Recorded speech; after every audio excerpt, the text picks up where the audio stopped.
Hello guys, അപ്പോൾ എല്ലാവർക്കും അടുത്തൊരു വീഡിയോയിലേക്ക് സ്വാഗതം. ഇന്ന് നമ്മൾ ഉണ്ടാക്കാൻ പോകുന്നത് കഴിഞ്ഞ വീഡിയോയിൽ ഞാൻ പറഞ്ഞ പോലെ അപ്പത്തിൻ്റെ കൂടെ ഞങ്ങൾ കഴിച്ച മുട്ടക്കറി. മുട്ടക്കറി ഞാൻ ഉണ്ടാക്കാൻ അത്ര എക്സ്പെർട്ടൊന്നുമല്ല, പക്ഷേ ഇത്തവണ ഉണ്ടാക്കിയപ്പോൾ വലിയ കുഴപ്പമില്ലാണ്ട് നല്ല ടേസ്റ്റിൽ വന്നിട്ടോ. ഇതുവരെ ഉണ്ടാക്കിയപ്പോൾ ഒക്കെ ഫ്ലോപ്പ് ആയിരുന്നുകൊണ്ട് ഇപ്രാവശ്യം ഉണ്ടാക്കിയപ്പോൾ നല്ലതുമായിരുന്നുണ്ട്. എന്നാൽ പിന്നെ വീഡിയോ പോസ്റ്റ് ചെയ്യാൻ ഓർത്തു, അങ്ങനെ ചെയ്തതാണ്. അപ്പോൾ ഞാനിപ്പോൾ ഇവിടെ എടുത്തിരിക്കുന്നത് അത്യാവശ്യം വലിയൊരു സവാളയായിരുന്നു. അതിൻ്റെ ഏകദേശം ഒരു പകുതി, കുറച്ച് വേപ്പില, കുറച്ച് ഇഞ്ചി, ഒരു 2 പച്ചമുളക്, ഏകദേശം ഇത്രയും സാധനങ്ങൾ എല്ലാം കൂടെ നന്നായിട്ട് വാട്ടിയപ്പോൾ കുറച്ച് ഉപ്പിട്ട് കൊടുത്തിരുന്നു. ഇതെല്ലാം ഇങ്ങനെയൊന്നും നന്നായിട്ട് വാടി കഴിഞ്ഞ് വന്നു കഴിയുമ്പോൾ അതിനകത്തേക്ക് 2 ടേബിൾ സ്പൂൺ, ഏകദേശം ഒരു ടേബിൾ സ്പൂണിൻ്റെ അളവാണ് ആ സ്പൂൺ എന്ന് പറയുന്നത്, മല്ലിപ്പൊടി ഇട്ട് കൊടുത്തു.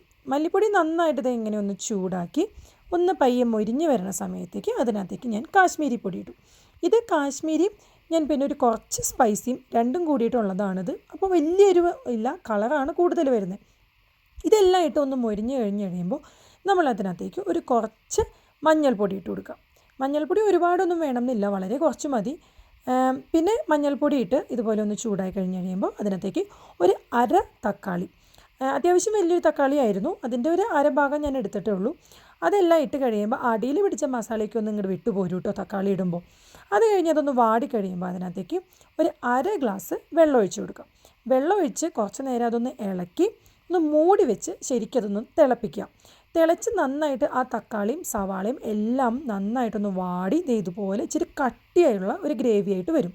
ഏകദേശം ഒരു 5 മിനിറ്റ് മൂടി വെച്ച് വേവിച്ചിരുന്നു കേട്ടോ. അപ്പോഴാണ് ഈ ഒരു തിക്നെസ്സിലേക്ക് വന്നത്. പിന്നെ അതിൻ്റെ പൊക്കത്ത് നമുക്ക് എണ്ണ ചേർന്നിട്ട് തെളിയുന്നത് കാണാം. അപ്പോഴാണ് ആ ഒരു കൺസിസ്റ്റൻസി മനസ്സിലാവുന്നത്.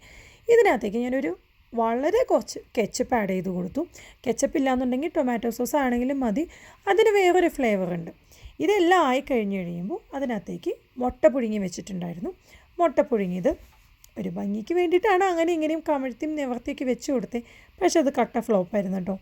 ചുമ്മാ ഒരു പ്രസൻറ്റേഷൻ നോക്കിയതാണ്, ശരിയായില്ല. പിന്നെ എല്ലാത്തിൻ്റെ പൊക്കത്ത് ഇടുന്ന പോലെ ഒരു ഭംഗിക്ക് വേണ്ടി, പിന്നെ ഒരു നല്ലൊരു ടേസ്റ്റ് കിട്ടാനും വേണ്ടി കുറച്ച് പുതിനയിലയും കുറച്ച് ഫ്രഷ് കൊറിയാൻഡറും കൂടി ഞാൻ അരിഞ്ഞ് അതിൻ്റെ പൊക്കത്തിട്ടു. ഇതായിരുന്നു നമ്മുടെ ഫൈനൽ ഒരു കറി എന്ന് പറയുന്നത്. അപ്പോൾ ഇന്നലെ ഉണ്ടാക്കിയ അപ്പത്തിൻ്റെ കൂടെയാണ് ഞങ്ങൾ ഈ മുട്ടക്കറി കഴിച്ചത്. വീഡിയോ ഇഷ്ടപ്പെട്ടെങ്കിൽ ഒന്ന് ലൈക്ക് ചെയ്ത് ചാനൽ സബ്സ്ക്രൈബ് ചെയ്ത് ഒന്ന് സപ്പോർട്ട് ചെയ്യണേ. Thank you, by.